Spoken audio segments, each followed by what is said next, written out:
क्या बिहार में वक्त से पहले विधानसभा चुनाव हो जाएगा?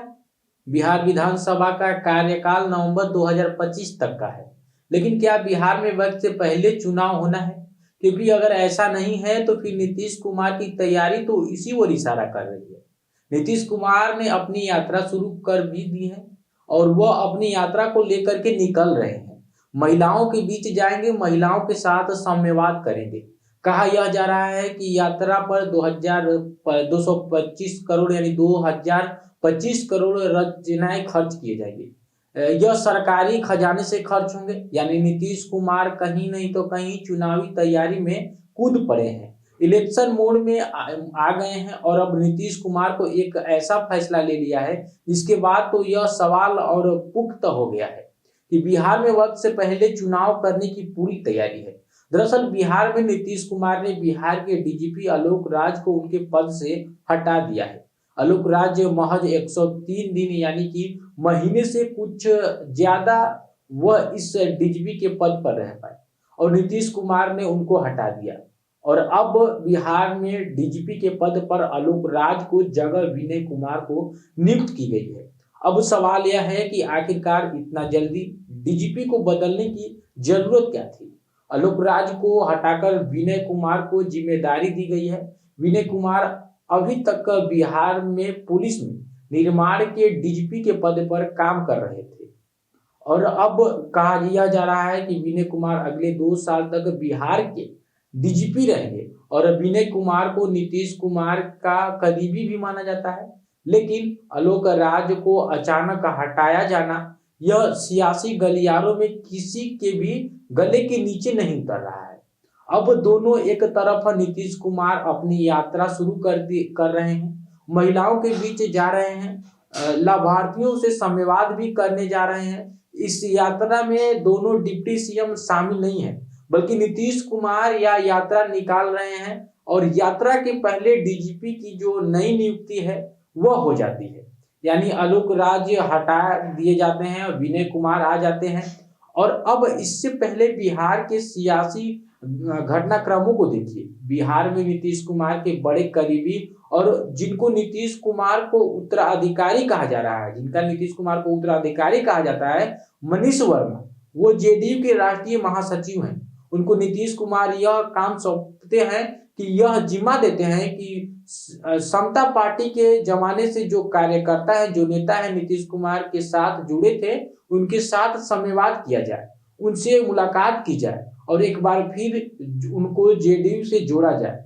लेकिन इस बीच एक चिट्ठी जारी होती है और यह चिट्ठी बिहार के जेडीयू के प्रदेश अध्यक्ष उमेश कुशवाहा की तरफ से आती है और कहा यह जाता है कि इस तरीके का कोई भी कार्यक्रम नहीं होगा।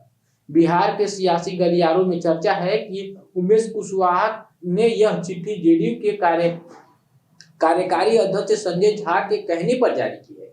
अब जेडीयू में अगर इस पूरे घटनाक्रम को समझा जाए तो बिहार में प्रदेश अध्यक्ष एक राष्ट्रीय महासचिव के कार्यक्रम को चिट्ठी जारी करने के रद्द कर देते हैं और इसकी वजह से मनीष वर्मा और उमेश कुशवाहा के बीच तनातनी की खबरें भी बहुत ज्यादा है। कहा यह जा रहा है कि दरअसल जेडीयू दो झड़ में बढ़ती चली जा रही है।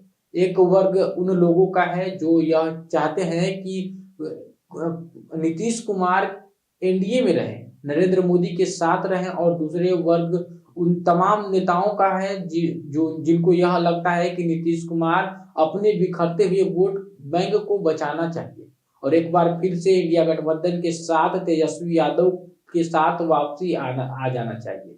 अब यह दोस्तों बिहार की इस बात की चर्चा लंबे वक्त से हो रही है कि नीतीश कुमार समय से पहले चुनाव चाहते हैं।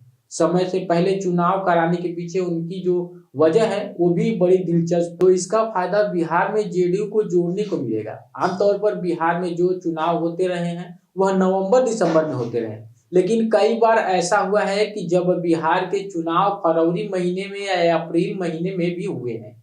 इसलिए नीतीश कुमार यह चाहते हैं कि दिल्ली विधानसभा चुनाव के साथ बिहार का चुनाव भी हो और ऐसे में डीजीपी का बदल जाना, नीतीश कुमार का यात्रा शुरू करना, नीतीश कुमार का एक के बाद एक लोकार्पण और शिलान्यासन करना, ये सब एक संकेत है।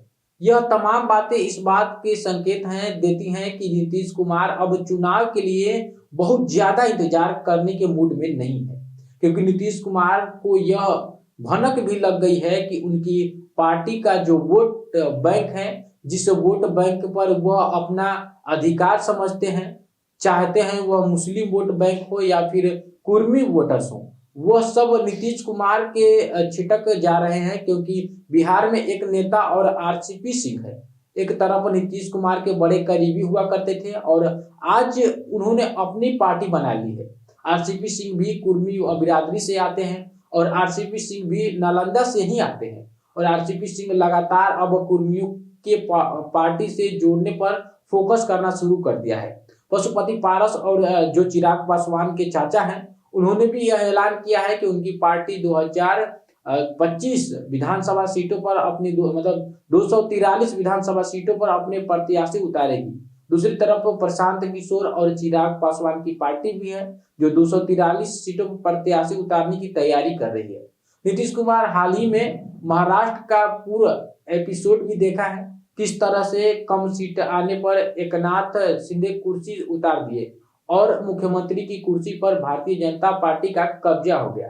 ऐसे में नीतीश कुमार को यह लग रहा है कि अब अगर बड़ा कदम नहीं उठाया गया तो फिर सत्ता तो हाथ से चली जाएगी, जेडीयू को बचा पाना बहुत मुश्किल हो जाएगा और जेडीयू शिवसेना और एनसीपी की तरह दो टुकड़ों में बढ़ सकती है।